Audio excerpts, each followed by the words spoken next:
మాజీ CM YS Jaganmohan Reddy తన 5 ఏళ్ల అధికారాన్ని అడ్డుపెట్టుకుని నా ఎస్సీలు నా బీసీలు అంచునే దళితులు బీసీలపై దమనకాండ చేయడానికి వాడుకుంటున్నారంటూ విధవాసం ఆవేదన వ్యక్తం చేసింది. అనకాపల్లి జిల్లా పాయకరావుపేట నియోజకవర్గంలోని నక్కపల్లె మండల కేంద్రంలోని ఏపీ హోం మంత్రి వంగలపూడి అనిత క్యాంప్ కార్యాలయంలో మంత్రి అనితను కలిసి విధసం నేతృత్వంలో దళితులు తమ గోడును వెళ్లబోసుకున్నారు. అన్యాయంగా అక్రమ కేసులు పెట్టి వేధించిన వారిపై చర్యలు తీసుకుని తమకు న్యాయం చేయాలంటూ హోంమంత్రిని కలిసి బాధితులు కన్నీరు మున్నీరయ్యారు. గత ప్రభుత్వ హయాంలో తీవ్ర మనోవేదనకు గురైన బాధిత దళిత కుటుంబాలకు కూటమి ప్రభుత్వం న్యాయం చేయాలని వినతి పత్రం అందించి విజ్ఞప్తి చేశారు.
లాస్ట్ గవర్నమెంట్ లో ఎవరైతే దళితులందరూ కూడా ఇబ్బందులు పడ్డారో వాళ్ళ తాలూకా అధికార దాహానికి ఎవరైతే ఈ రోజుకి కూడా జైలు పాలయ్యి న్యాయం జరగక ప్రాణాలు కోల్పోయిన దళితులు చాలా మంది ఈ రోజు వాళ్ళ కుటుంబ సభ్యులతో ఈ రోజు నన్ను కలవడానికి ఇక్కడికి రావడం జరిగింది.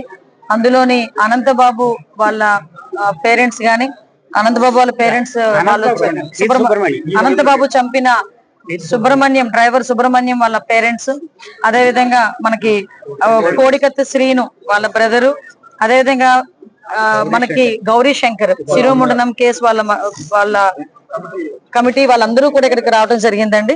ఇక్కడికి వాళ్ళతో పాటు దళితులు ఎవరైతే అన్యాయం అయిపోయారో లాస్ట్ గవర్నమెంట్ లో వాళ్ళందరూ కూడా ఈ రోజు న్యాయం గురించి మళ్ళా ఈ రోజు మా దగ్గరికి రావడం జరిగింది. ఆల్రెడీ అన్ని కూడా కేసెస్ అన్ని కూడా త్వరితగతిన పూర్తి చేయడానికి ఈ కేసెస్ అన్ని కూడా ఇమీడియట్ గా ఏదైతే పెండింగ్స్ ఉన్నాయో అవన్నీ కూడా పోలీస్ తరపు నుంచి గానీ ప్రాసిక్యూషన్ తరపు నుంచి గానీ ఎటువంటి డిలే లేకుండా చేసే బాధ్యత తీసుకుంటామని వీళ్ళందరికీ కూడా మాట ఇవ్వడం జరిగింది.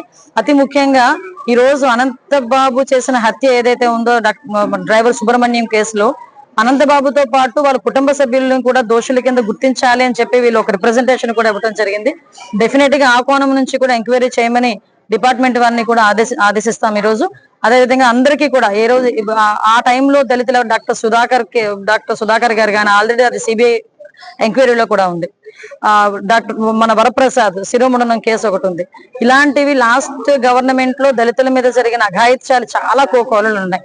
ఆఖరికి అతను సీఎం కుర్చీలో కూర్చోవడానికి ఒక యువకుడిని శ్రీను అనే యువకుడిని ఈ రోజు ఆయన ఇంటి పేరు కూడా కోడికత్తైపోయే పరిస్థితి వచ్చింది.